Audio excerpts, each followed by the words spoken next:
Hello, everybody, and welcome to the first ever Major League Wiffle. Kalegi, your host, and it's great to be joined for the first ever edition by the Commissioner of Major League Wiffleball, Kyle Schultz. Welcome to the show.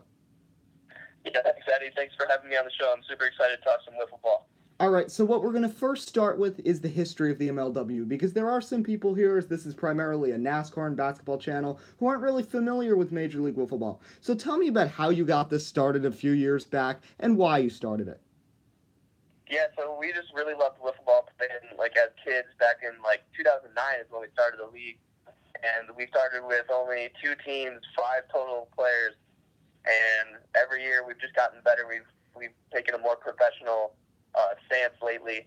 And we've grown this thing to 6 teams and over 25 players. And we have real sponsors. We have tournaments now, a new field that we're really excited about. So we started this thing way back in 2009 with really, we didn't know how big we were going to be able to grow this thing, but we make YouTube videos that have really taken off recently, and we've been making them since all the way back since the beginning of the league in 2009, 2010. So, we have a great online presence, and we're looking to build our league locally and nationally. Well, you mentioned the new field, and that's one of the big things coming in 2018. After so many years at Colts Field, hence the name of our show, Beyond the Meadows, you're headed to the Meadows. Tell us about that new field, and if it's going to be a challenge for some players, because I know there's a monster wall there, and that's going to hurt the guys who try to hit homers to left field. Yeah, definitely. Yeah, we're super excited about the new field. It's kind of one of those things where you see our videos in Colts Field. We've had that field for 8 years, I think it was, and it just got too small for us.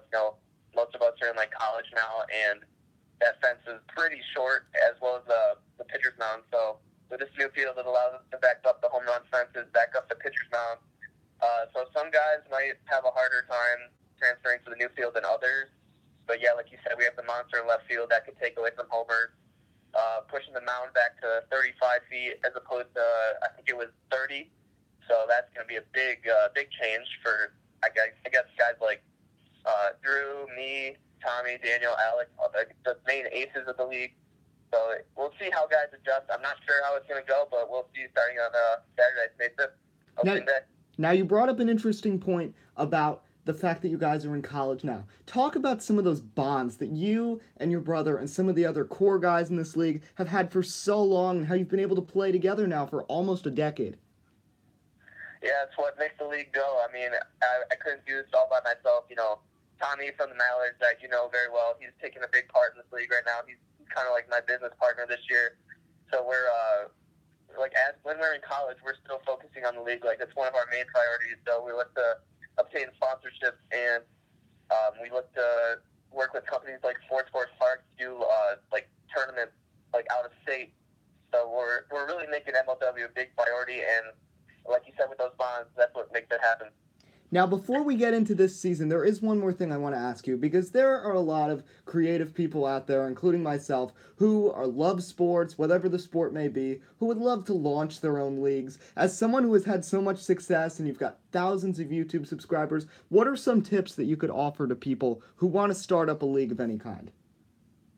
Well, first, you just got to get a core group of guys that are actually dedicated about playing wiffle ball. And then from there, just I always tell people, get an organized schedule that's as professional as possible and make your field look as professional as possible, because that's what's going to help you build an online presence when they see a field that people see that put time towards.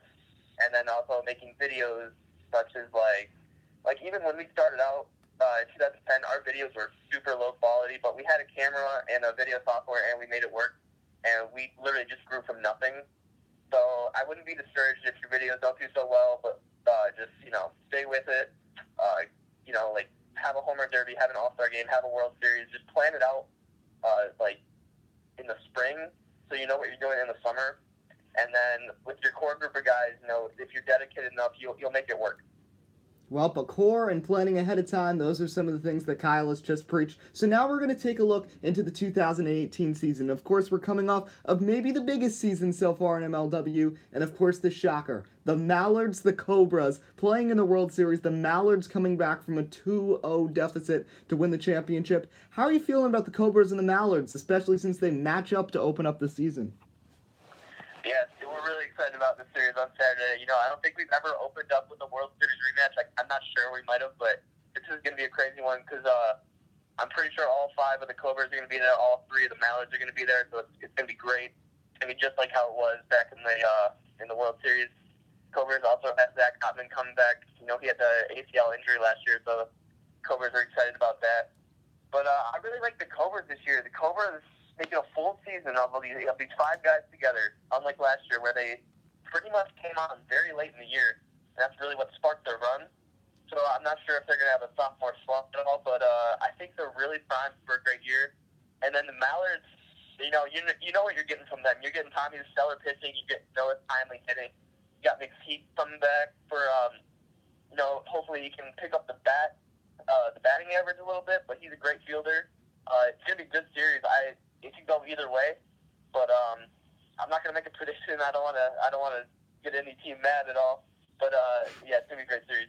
Now, one thing, because just recently one of the biggest things that happened with Major League Wiffleball was the release of the power rankings. And maybe, at least I, for one, not just because I'm a Mallards fan, was a bit surprised that the Cobras are ahead of the Mallards. Now, one thing that I could point to possibly is the post-World Series slump after they had won the championship. So why are the Cobras ahead of the Mallards at this point? Yeah, exactly. The Cobras, they're just, with a full season of these 5 guys together, I think they have the best roster by far in the league. You look at the Mallards, like you said, they could have a postseason or a World Series slump the next year. Kind of like what happens with the MLB, you see all the time, and it's happened in our league too with Wildcats. Also, like after our championships, we've dropped off. After the Eagles won their championship, they dropped off a little bit. They didn't get it done in the playoffs. So we've seen that trend lately, and I just think the Cobras, Drew's back another year. He's a veteran now. This is his 3rd year. So I think he's never won it all, so I think he'll be really determined to do so, as well as all the young guys like Krause, Marvin, Hopman. They want to get their taste of victory too. All right, so one other thing that I do want to point out, because you just mentioned 2 teams, the Wildcats and the Eagles. Of course, your Wildcats and your brother's Eagles. They've always been 2 of the best teams in the league, but both were eliminated in the ALCS and NLCS last year. How do you feel about each of those teams heading into this season? Yeah, it's never happened like that before, where the Wildcats or Eagles, one of them wasn't in the World Series. So we'll see how each team bounces back. My team, the Wildcats, we're a completely different team. We've got a really exciting player that we're really pumped about, Zach Hurot. He's a lefty, he's a power hitter. I think he could be a Rookie of the Year candidate that people will be excited about. And Ryan Kelly, he played 1 year back in 2015 with the Astros. He's a solid player. He'll get it done. And then for the Eagles, they got Zach Whalen from the Wildcats last year, and they're really excited about that. To put them with Clayton and Ryan Crash, they have a great amount of pitching depth with that, which I think could be very helpful for them this year because the mound distance is 35. Pitchers' arms are going to be more tired as opposed to last year. Mm-hmm. So I think Crash play a big role on their team for the number 2 arm for them, and I think they actually are a huge dark horse, and they could easily win it all this year. All right, so we've talked about 4 teams. We got to get to the last 2. The Predators and the Seahawks rounded off the back of the MLW last season. How do both these teams approach a season after finishing 5th and 6th respectively in the league after the playoffs last year? Yeah, well, you're getting from the Preds, you're getting some exciting wiffleball, that's for sure. Warder coming back, he's a veteran. He's one of the only guys from like 2013 to now that hasn't made a World Series. So he's really trying to get to his first World Series. Doing so, we got Trevor Hopman this offseason, which they're excited about. He's Zach's brother on the Cobras. He was a varsity baseball player. He knows how to hit. He'll have a great year, I'm pretty sure.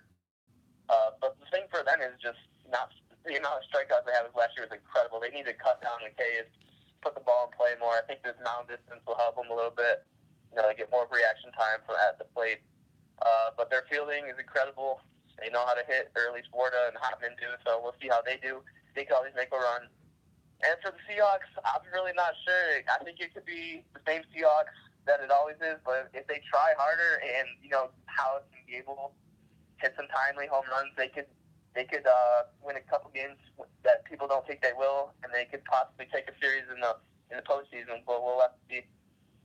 Well, so you've given us some information about all 6 teams. So in the comments below, you can also put down your prediction for who you think is going to be the champion. I am going to make my World Series prediction right now. I say that the Wildcats, led by this man Kyle Schultz, are going to make it, and they're going to take on the Mallards. But I think the Mallards are going to go back-to-back thanks to Tommy Coughlin.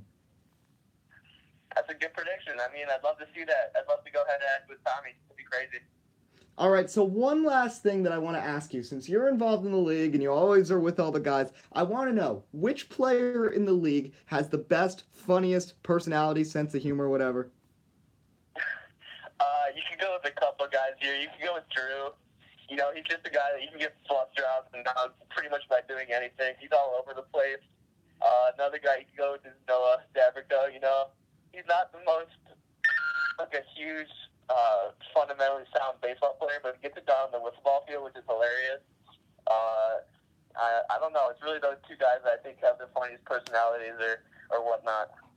All right, well, the season begins this weekend. The Cobras and the Mallards open up the 2018 campaign at the Meadows, and in a couple weeks we'll have another new show recapping what has happened the first couple weeks, and I'll also dive into some of my other predictions into Cy Young, MVPs and stuff like that, along with Rookie of the Year, after seeing some of what the players do the first couple weeks.